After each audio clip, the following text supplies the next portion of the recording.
ಏಕಭಕ್ತಿ ಇಂಥ ಇನ್ನೊಂದು ವಿಶೇಷಣ ಕೊಟ್ಟಿದ್ದಾರೆ. ಏಕಭಕ್ತಿ ಅಂತಂದರೆ ಜ್ಞಾನಿ ಏಕಭಕ್ತಿ, ಅವನಿಗೆ ಪರಮಾತ್ಮ ಒಬ್ಬನೇ ಸಾಕು ಅಂತಂತಾನೆ. ಈ ಭಕ್ತರಿದ್ದಾರಲ್ಲ, ಯಾರು ಆರ್ತರು, ಜಿಜ್ಞಾಸರು, ಅರ್ಥಾರ್ಥಿಗಳು, ಏಕಭಕ್ತರಲ್ಲ ಅವರು, ಎರಡರಲ್ಲಿ ಕೂಡ ಭಕ್ತಿ ಇದ್ದವರು. ರೋಗ ಪರಿಹಾರ ಆಗಬೇಕು, ಸಂಕಟ ಪರಿಹಾರ ಆಗಬೇಕು, ಪರಮಾತ್ಮನೂ ಬೇಕು, ಇಬ್ಬರೂ ಬೇಕು ನನಗೆ. ಅವನಿಂದ ಇದು ಪಡೀಬೇಕು ನಾನು. ಜಿಜ್ಞಾಸೆನೂ ಹಾಗೆಯೇ, ನನಗೆ ಜ್ಞಾನ ಬೇಕು, ಪರಮಾತ್ಮನೂ ಬೇಕು, ಪರಮಾತ್ಮನಿಂದ ಜ್ಞಾನ ಪಡೀಬೇಕು. ಹಾಗಾದರೆ ಪರಮಾತ್ಮನಲ್ಲೇನೆ ಮನಸ್ಸು ನೆಡುವುದಿಲ್ಲ. ಅರ್ಥಾರ್ಥಿಯಲ್ಲೂ ಹಾಗೆಯೇ, ಅವನು ಬೇಕು, ಅವನು ಕೊಡ್ತಕ್ಕಂಥ ಸಂಪತ್ತು ಬೇಕು. ಏಕಭಕ್ತಿ ಆಗುವುದಿಲ್ಲ. ಅವರೆಲ್ಲ ಏನು ದೋಲಾಯಮಾನವಾಗಿದ್ದಾರೆ, ಅದರಲ್ಲೂ ಭಕ್ತಿ ಇದೆ, ಇದರಲ್ಲೂ ಭಕ್ತಿ. ಅದು ಏನಿದ್ರು ಅದು ಸ್ಥಿರವಾಗಿ ನಿಲ್ತದೆ ಅಂತ ಹೇಳಲಿಕ್ಕೆ ಬರೋದಿಲ್ಲ. ಜೀವಯೋಗ್ಯತೆ ಇದ್ದರೆ ಅದು ಸ್ಥಿರವಾಗಿ ನಿಲ್ತದೆ, ಇಲ್ಲದೆ ಹೋದರೆ ಅದು ತಪ್ಪಿ ಹೋಗ್ತದೆ. ನಿಧಾನವಾಗಿ ತಕ್ಕಡಿ ಅದು ಯಾವುದು ಭಾರ, ಆ ಪದಾರ್ಥ ಏನು ಸಂಪತ್ತು ಅಥವಾ ಇದು ಸಂಕಟ ಪರಿಹಾರ ಅದು ಭಾರವಾಯಿತು ಅಂತಂದರೆ ಅವನು ಕುಸಿದು ಕೆಳಗಡೆ ಬೀಳ್ತಾನೆ, ಆಮೇಲೆ ನರಕಕ್ಕೆ ಹೋಗ್ತಾನೆ. ಅದು ಪಡೆದು ಏನೂ ಉಪಯೋಗ ಬರೋದಿಲ್ಲ. ಆದ್ದರಿಂದ ಏಕಭಕ್ತಿಗಳಲ್ಲ. ಈ ಜ್ಞಾನಿಗೆ ಇನ್ಯಾವುದು ಬೇಡ. ಸ್ವಾತ್ಮಾತ್ಮೀಯ ಸಮಸ್ತ ವಸ್ತುಭ್ಯ ಅನೇಕ ಗುಣಾಧಿಕ ಅಂತರಾಯ ಸಹಸ್ರೇಣಾಪಿ ಅಪ್ರತಿಬದ್ಧ ಪ್ರೇಮ ಪ್ರವಾಹ ಅಂತ ಹೇಳ್ತಾರೆ.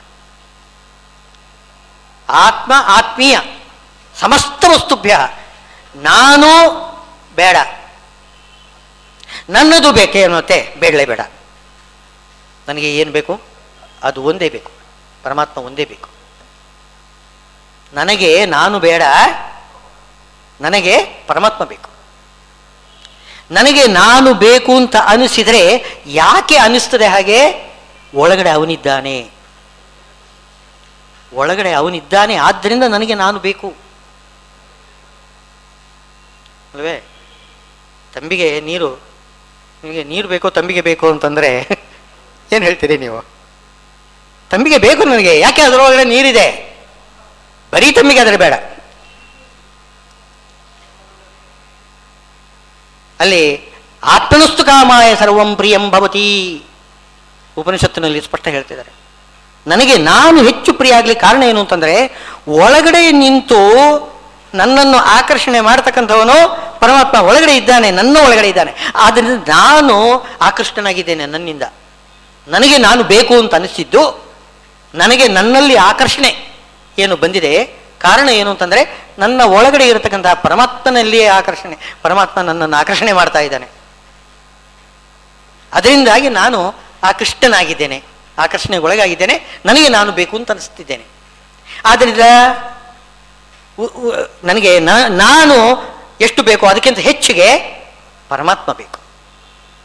ಅದನ್ನೇ ಆತ್ಮ ಆತ್ಮೀಯ ಸಮಸ್ತ ವಸ್ತುಭ್ಯ. ಆತ್ಮೀಯ ವಸ್ತು ಯಾಕೆ ಬೇಕು? ನನಗೆ ನಾನು ಬೇಕು, ಆದ್ದರಿಂದ ನನ್ನದು ಬೇಕು.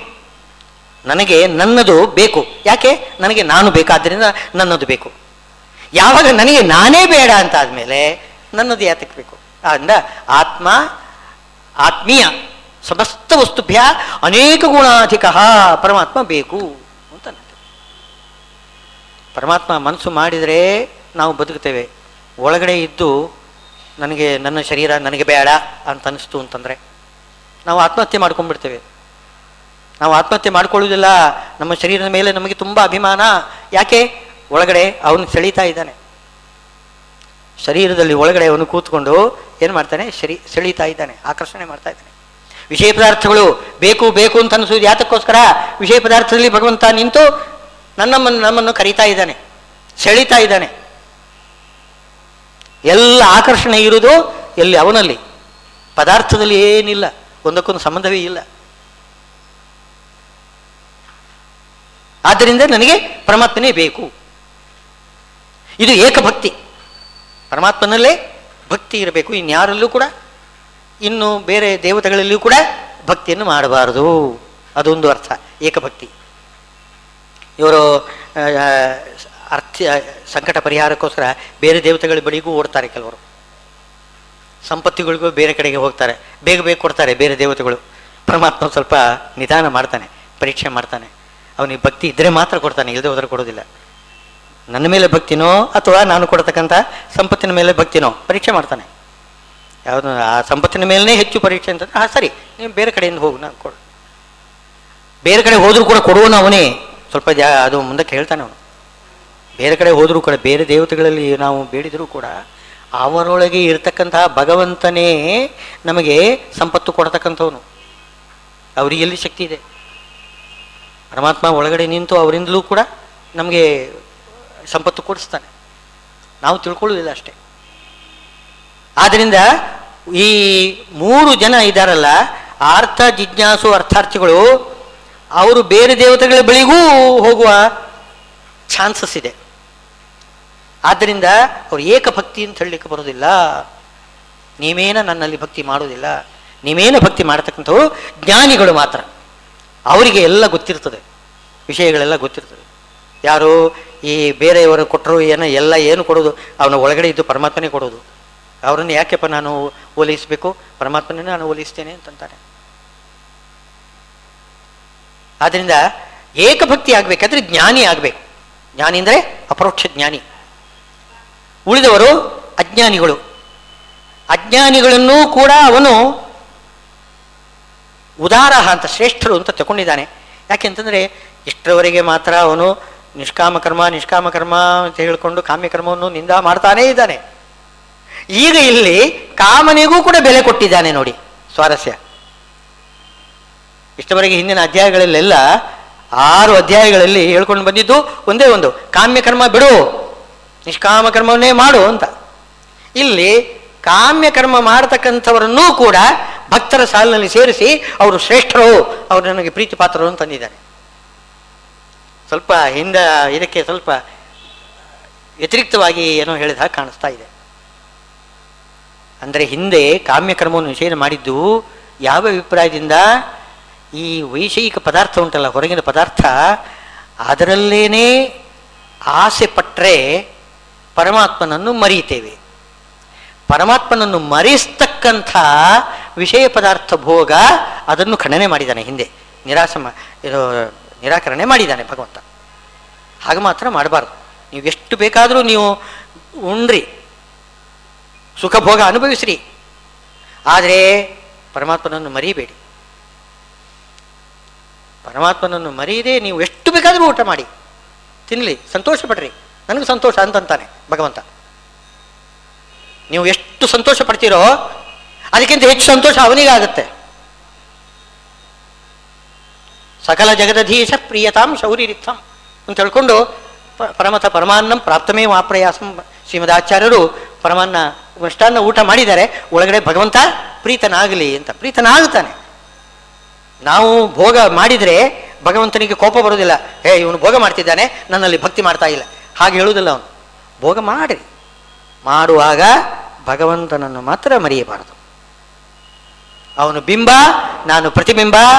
ಅವನು ಸಂತೋಷ ಪಟ್ಟಾಗ ನಾನು ಸಂತೋಷ ಪಡ್ತೇನೆ, ನೇರವಾಗಿ ಅಲ್ಲ ಅಂತಕ್ಕಂತಹ ಒಂದು ಏನು ತತ್ವಜ್ಞಾನ ಅವನಲ್ಲಿ ಇದೆ ಅಂತಂದರೆ ಅದೇ ಈ ಪರಿಯಲ್ಲಿ ಅರಿತುಂಬ ನಾನು ನಿತ್ಯೋಪವಾಸಿ ಅಂತಂತಾನು. ಅವನಿಗೆ ನಿತ್ಯೋಪವಾಸದ ಫಲ ಕೊಟ್ಟು ಬಿಡ್ತಾನೆ. ಬಹಳ ಪ್ರೀತಿ ಆಗ್ತದೆ ಭಗವಂತನಿಗೆ. ಇದು ಏಕಭಕ್ತಿ ಅಂದರೆ ಇದು. ಆ ಏಕಭಕ್ತಿಗೆ ದುಪೋಷಕವಾಗಿರ್ತಕ್ಕಂಥದ್ದು. ಜ್ಞಾನಿ ಸ್ವಾಭಾವಿಕವಾಗಿ ಈ ರೀತಿ ಭಕ್ತಿ ಮಾಡ್ತಾನೆ. ಜ್ಞಾನಿಗಳೆಲ್ಲ ವ್ಯವಹಾರವೂ ಕೂಡ ಪರಮಾತ್ಮನಿಗೆ ಸಂತೋಷ ಆಗಲಿ ಅಂತ ಆ ಅಭಿಪ್ರಾಯದಿಂದ ಮಾಡ್ತಾರೆ. ಇವರು ಏನು ಮಾಡಬೇಕು ಅಂದರೆ, ಅಜ್ಞಾನಿಗಳು, ಆದರೆ ಅದನ್ನು ಮನಸ್ಸಲ್ಲಿ ಇಟ್ಟುಕೊಳ್ಬೇಕು. ಪರಮಾತ್ಮನನ್ನು ಮಾತ್ರ ಮರೀಬಾರ್ದು, ಪರಮಾತ್ಮನ ಪ್ರೀತಿ ಆಗಲಿ ಎಂಬುದಾಗಿಯೇ ನಾವು ಎಲ್ಲ ಭೋಗಗಳನ್ನು ಅನುಭವಿಸಬೇಕು. ಅನುಭವಿಸಿ ಕೊನೆಗೆ ನನಗೆ ಹೆಂಡತಿ ಮಕ್ಕಳು ಬೇಕು, ನನ್ನ ಶರೀರ ಬೇಕು, ಸಂಪತ್ತು ಬೇಕು, ಎಲ್ಲ ಬೇಕು ಅಂತ ಎಲ್ಲ ಸಂಪಾದನೆ ಮಾಡಬೇಕು. ಆಮೇಲೆ ಭಗವತ ದತ್ತೇನ, ಭಗವತ ವೀರ್ಯೇಣ, ಭಗವತ ಕರ್ಮಣ ಅಂತ ಆ ರೀತಿ ಭಗವಂತನಿಗೆ ಸಮರ್ಪಣೆ ಮಾಡ್ತೇನೆ. ನಾನು ಪೂಜೆ ಮಾಡುವುದೆಲ್ಲ ಭಗವಂತ ಕೊಟ್ಟಿದ್ದನ್ನು ಅವನಿಗೆ ಸಮರ್ಪಣೆ ಮಾಡ್ತಿದ್ದೇನೆ. ದಾರಾನ್ ಸುತಾನ್ ಪ್ರಿಯಾನ್ ಪ್ರಾಣಾನ್ ಪರಸ್ಮೈ ಸನ್ನಿವೇದಯೇತ್. ಎಲ್ಲ ದಾರಾನ್ನು ಸುತಾನ್, ಹೆಂಡತಿ ಮಕ್ಕಳನ್ನು ಮಾತ್ರವಲ್ಲ ತನ್ನ ಪ್ರಾಣವನ್ನೂ ಕೂಡ ಭಗವಂತನಿಗೆ ಸಮರ್ಪಣೆ ಮಾಡಬೇಕು. ಈ ರೀತಿಯಾಗಿ ಯಾರಾದರೂ ಭಕ್ತಿ ಮಾಡುವುದಾಗಿದ್ದರೆ, ಪರಮಾತ್ಮನನ್ನು ಸಂಕಟ ಬಂದಾಗ ನೆನೆಸಿಕೊಂಡ್ರೆ, ನಾನು ನಿನಗೆ ಹರಕೆ ಹೊತ್ತು ಇಷ್ಟು ಕೊಡ್ತೇನೆ ಅಂತೇಳಿ ಹೇಳಿದರೆ ಇದು ವ್ಯಾಪಾರಿ ಭಕ್ತಿ ಆಗುವುದಿಲ್ಲ. ಹಿಂದೆ ಎಲ್ಲ ಹೇಳಿದ್ದು ಏನು ಅಂತಂದರೆ, ಇಷ್ಟು ನಿನಗೆ ಹರಕೆ ಹೇಳಿಕೊಂಡು ಭಕ್ತಿ ಮಾಡ್ತಕ್ಕಂಥದ್ದು ಇದೆಯಲ್ಲ, ಅದು ಕಾಮ್ಯ ಭಕ್ತಿ, ಅದನ್ನು ನಿಷೇಧ ಮಾಡಿದ್ದಾನೆ. ಅಂದರೆ ಕೇವಲ ವ್ಯಾಪಾರಿ ಬುದ್ಧಿ. ವ್ಯಾಪಾರಿಯಲ್ಲಿ ಅಂಗಡಿಯಲ್ಲಿ ಹೋಗಿ ನಾವು ಹಣ ಕೊಟ್ಟು ನಾವು ಏನೋ ವಸ್ತು ಪಡ್ಕೊಳ್ತೇವೆ, ನಾವು ಕೊಂಡುಕೊಳ್ತೇವಲ್ಲ, ಅವನನ್ನು ನಾವು ಪೂಜೆ ಮಾಡುವುದಿಲ್ಲ.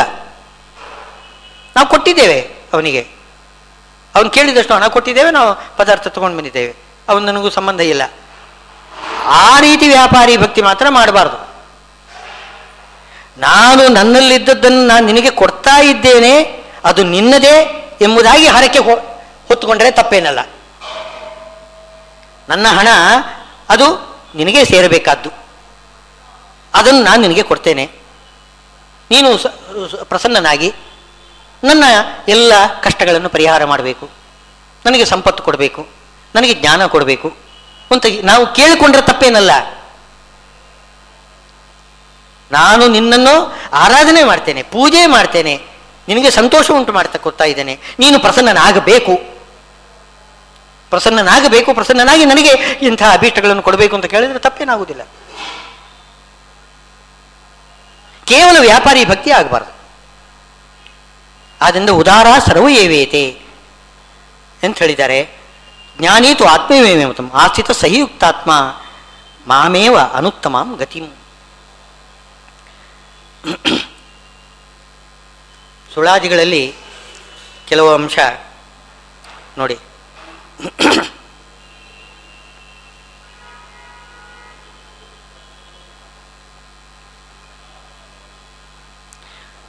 ಈ ಸಂಕಟದ ಬಂದಾಗ ಪರಮಾತ್ಮನ ಬಳಿಗೆ ಬರತಕ್ಕಂಥ ಆರ್ತಭಕ್ತಿ ಅಂತ ಕರೀತಾರೆ. ಇದನ್ನು ಆರ್ತಭಕ್ತಿ ಅಂತ ಜಗನ್ನಾಥದಾಸರು ಹೇಳ್ತಾರೆ ನೋಡಿ. ಒಂದು ಗೇಣೊಡಲನ್ನ ಕಾಗಿ ಅಲ್ಪ ಮಂದ ಭಾಗ್ಯರ ಮನೆಗೆ ಹೋಗಿ ದೈನ್ಯದಿಂದ ಸತ್ಕರ್ಮಗಳ ನೀಗಿ ಕುಂದಿದೇನೋ ಸಲಹೋಲೆ ಸಾಗಿ. ಒಂದು ಗೇಣೊಡಲು ಅನ್ನ, ಒಂದು ಗೇಣು ಒಡಲಿರುವುದು ಹೊಟ್ಟೆಗಾಗಿ, ಗೇಣು ಬಟ್ಟೆಗಾಗಿ ಅಂತ. ಒಂದು ಗೇಣು ಇರುವುದು ಹೊಟ್ಟೆ, ಅದಕ್ಕೆ ಒಂದಿಷ್ಟು ಅನ್ನ, ಅದಕ್ಕೆ ನಾನು ಎಷ್ಟು ಕಷ್ಟಪಡ್ತಿದ್ದೀನಿ. ಒಂದು ಗೇಣೊಡಲನ್ನ ಕಾಗಿ ಅಲ್ಪ ಮಂದ ಭಾಗ್ಯರ ಮನೆಗೆ ಹೋಗಿ ದೈನ್ಯದಿಂದ ಸತ್ಕರ್ಮಗಳ ನೀಗಿ ಪುರುಸೊತ್ತಿಲ್ಲ. ಬೆಳಿಗ್ಗೆದ್ದು ಬೇಡಬೇಕು. ಬೇಡುವುದು ಅಂದರೆ ಏನು, ಚಾಕರಿ ಮಾಡೋದು, ಉದ್ಯೋಗ, ನೈಟ್ ಶಿಫ್ಟು, ಡೇ ಶಿಫ್ಟು. ನಮಗೆ 10 ಗಾಯತ್ರಿ ಜಪ ಮಾಡಲಿಕ್ಕೆ ಪುರುಸೊತ್ತೇ ಇಲ್ಲ. ಎಲ್ಲ ಕರ್ಮಗಳನ್ನು ಬಿಟ್ಟು ಬಿಡ್ತೇವೆ.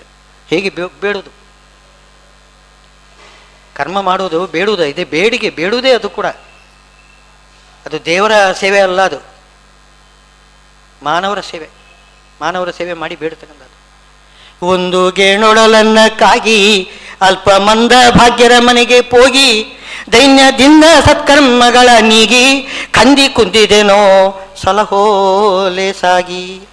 ಮಡದಿ ಮಕ್ಕಳು ತಂದೆ ತಾಯಿ ಎನ್ನ ಒಡ ಹುಟ್ಟಿದವರ ನೀ ಕಾಯಿ ಲೋಕದೊಡೆಯ ನೀನಲ್ಲದಿನ್ನಾರೇ ಎನ್ನ ನುಡಿಯ ಲಾಲಿಸು ಶೇಷಶಾಯಿ. ನನ್ನನ್ನು ಮಾತ್ರವಲ್ಲ, ನನ್ನನ್ನು ನಂಬಿದವರಿದ್ದಾರೆ, ಅವರನ್ನು ಕೂಡ ಕಾಪಾಡಲಿಕ್ಕೆ ನನಗೆ ಸಾಮರ್ಥ್ಯ ಇಲ್ಲ, ಅವ್ರನ್ನೂ ನೀನು ಕಾಪಾಡಬೇಕು. ಅನುಬಂಧಿ ಜನರಿಂದ ಬಪ್ಪ ಕ್ಲೇಶ ಅನುಭವಿಸಲಾರೆ ಎನ್ನಪ್ಪ. ಉದಾಸೀನ ಮಾಡಿ ದಯ ಮಾಡದಿಪ್ಪಾರೇನೋ ಘನಮಹಿಮ ಫಣಿರಾಜ ತಲ್ಪ. ನೀನು ಸುಖವಾಗಿದೆಯಾ, ಶೇಷನ ಮೇಲೆ ಮಲ್ಕೊಂಡಿದ್ಯಾ. ಅನುಬಂಧಿ ಜನರಿಂದ ಬಪ್ಪ ಕ್ಲೇಶ. ಅನುಬಂಧಿ ಜನರಿದ್ದಾರೆ, ಅವರಿಂದ ನನಗೆ ಕ್ಲೇಶ. ಏನು ಕ್ಲೇಶ? ಅವರು ಅನ್ನ ಕೊಡು ಅಂತ ಕೇಳ್ತಿದ್ದಾರೆ. ಮಕ್ಕಳು ಬಂದು ಅಮ್ಮ ಅಪ್ಪ ನನಗೆ ಅನ್ನ ಕೊಡಿ, ಹಸಿವಾಗ್ತದೆ ಅಂತ ಹೇಳಿದ್ರೆ ನಾನು ಏನು ಮಾಡಬೇಕು? ಅನುಬಂಧಿ ಜನರಿಂದ ನನಗೆ ಇಂಥ ಕ್ಲೇಶಗಳು ಬರ್ತದೆ. ಅನುಬಂಧಿ ಜನರಿಂದ ಬಪ್ಪ ಕ್ಲೇಶ ಅನುಭವಿಸಲಾರೆ ಎನ್ನಪ್ಪ, ಉದಾಸೀನ ಮಾಡಿ ದಯ ಮಾಡದಿಪ್ಪರೇನೋ ಘನಮಹಿಮ ಫಣಿರಾಜ ತಲ್ಪ. ನೀನಿತ್ತ ಸಂಸಾರದೊಳಗೆ ಸಿಲುಕಿ, ನೀನೇ ಕೊಟ್ಟಿದ್ದ ಸಂಸಾರ, ನಾನೇನು ಬೇಡಿ ಬೇಡಿ ಪಡ್ಕೊಂಡಿದ್ದಲ್ಲ, ಅನಾದಿ ಕಾಲದಿಂದ ನೀನೇ ಸಂಸಾರ ಕೊಟ್ಟಿದ್ದೀಯ. ನೀನಿತ್ತ ಸಂಸಾರದೊಳಗೆ ನೀ ಸಿಲುಕಿ ನಾನೊಂದೇ, ಕರೆ ನಿನ್ನ ಬಳಿಗೆ, ಕರೆದುಕೊಳ್ಳಪ್ಪ ನನ್ನನ್ನು, ಸಂಸಾರದಲ್ಲಿ ನಾನು ದುಃಖ ಪಡ್ತಾ ಇದ್ದೇನೆ, ಕರೆ ನಿನ್ನ ಬಳಿಗೆ, ಚರಣ ಧ್ಯಾನ ದೊರಕಲು ಭವತಿ ಮುಳಿಗೆ, ನಿನ್ನ ಕಾಣದಿರಲಾರೇ ಅರಗಳಿಗೆ. ಇದು ಆರ್ತ ಭಕ್ತಿ ಅಂದರೆ ಹೀಗಿರ್ತದಂತೆ. ಸ್ವಾಭಾವಿಕವಾಗಿ ಒಳಗಿಂದ ಬರ್ತಕ್ಕಂಥದ್ದು ಇದು ಭಕ್ತಿ. ಇದು ಕೇವಲ ಆರ್ತಿ ಅಲ್ಲ, ಆರ್ತ ಭಕ್ತಿ. ಕೇವಲ ಆರ್ತಿ ಇರ್ತದೆ, ದುಃಖ ಪಡ್ತಾರೆ ಜನಗಳು, ತುಂಬ ದುಃಖ ಪಡ್ತಾರೆ. ಅದು ಏನು ಮಾಡಿದ್ರು ಪರಮಾತ್ಮನ ನೆನಪಾಗುವುದಿಲ್ಲ. ಅದು ನೆನಪಾಗಬೇಕು ಅಂತಂದರೆ ಅವರಲ್ಲಿ ಅಂಥದ್ದು ಏನಾದರೂ ಬೇಕು, ಯೋಗ್ಯತೆ ಬೇಕು.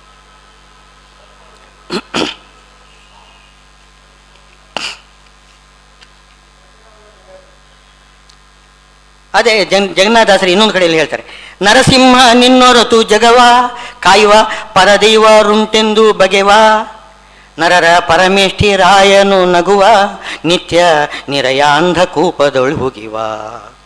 ನರಸಿಂಹ ನಿನ್ನೊರತು ಜಗವ ಕಾಯುವ ಪರದೈವ ಉಂಟೆಂದು ಬಗೆವ.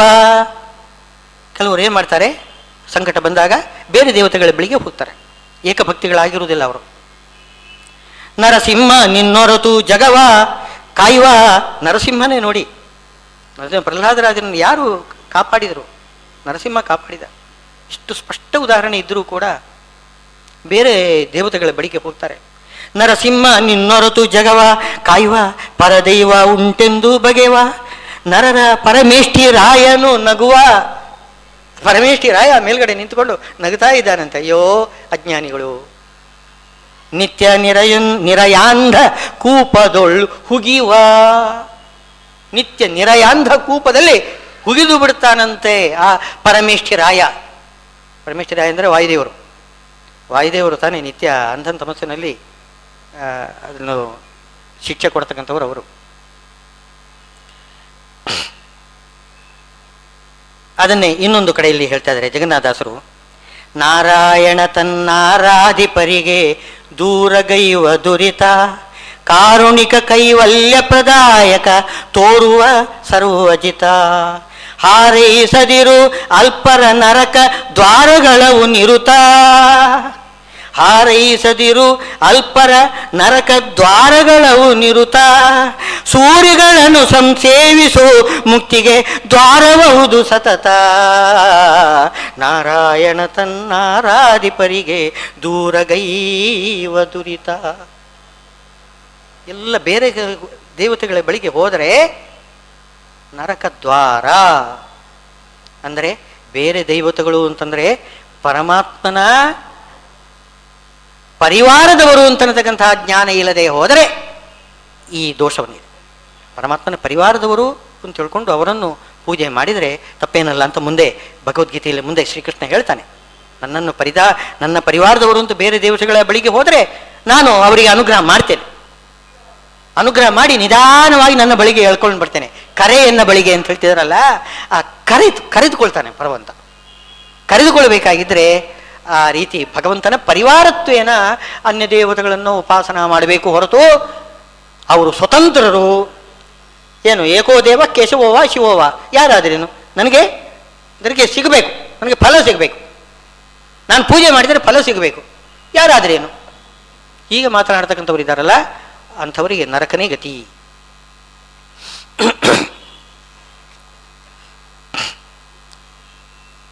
ವಿಜಯದಾಸರು ಸಂಕಟವನ್ನು ಹೇಳ್ತಾರೆ ನೋಡಿ. ರೆಕ್ಕೆಯ ಮುರಿದ ಹಕ್ಕಿ ಬಾಯಿ ಬಿಟ್ಟಂತೆ, ರೆಕ್ಕೆಯ ಮುರಿದ ಹಕ್ಕಿ ಬಾಯಿ ಬಿಟ್ಟಂತೆ, ಗಗನಕ್ಕೆ ಮೊಗವೆತ್ತಿ ಕೂಗುತ್ತಿಪ್ಪೆ. ಆ ಹಕ್ಕಿ ಅಂತಂದ್ರೇ ನಮಗೆ ಬಡ ಪ್ರಾಣಿ. ಹಕ್ಕಿ ಅಂದರೆ ನಮಗೆ ಅದರದ್ದು ರೆಕ್ಕೆ ಮುರಿದು ಬಿಟ್ಟರೆ ಏನು ಮಾಡ್ಬೇಕು ಹೇಳಿ? ಅದು ಗಗನವನ್ನು ನೋಡಿ ಕೂಗ್ತಾ ಇರ್ತದೆ. ಹಾಗೆ ರೆಕ್ಕೆಯ ಮುರಿದ ಪಕ್ಕಿ ಬಾಯಿ ಬಿಟ್ಟಂತೆ ಗಗನಕ್ಕೆ ಮೊಗವೆತ್ತಿ ಕೂಗುತ್ತಿಪ್ಪೆ. ಅಕ್ಕರೆ ನಿನಗಿನ್ನೂ ಬಾರದೆ ಎಲೋ ದೇವ, ದೇವರ್ಕಳ ಒಡೆಯನೆ ತ್ರಿಜಗದಲ್ಲಿ ರಕ್ಷಿಸಿ ಹೋದರೇನು ಸರ್ವಜೀವಿಗಳೊಳೆ ತಕ್ಕೆ ಇನ್ನೊಬ್ಬನ ತುಕ್ಕಿಸುವೆಯೋ. ಇಷ್ಟು ಜನ ಇದ್ದಾರೆ, ನನ್ನನ್ನು ಯಾಕೆ ಪೀಡಿಸ್ತಾ ಇದ್ದೀಯ ನೀನು?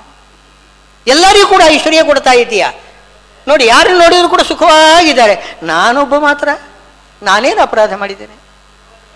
ಹೀಗೆ ಹೇಳ್ತಾ ಇದ್ದಾರೆ. ನಾವು ಹಾಗೆಯೇ ನಮ್ಮ ಕಷ್ಟ ಬಂದರೆ ಉಳಿದವರು ಏನು ಸುಖ ಪಡ್ತಾರೆ ಅವ್ರನ್ನ ಮಾತ್ರ ನೋಡ್ತೇವೆ ನಾವು.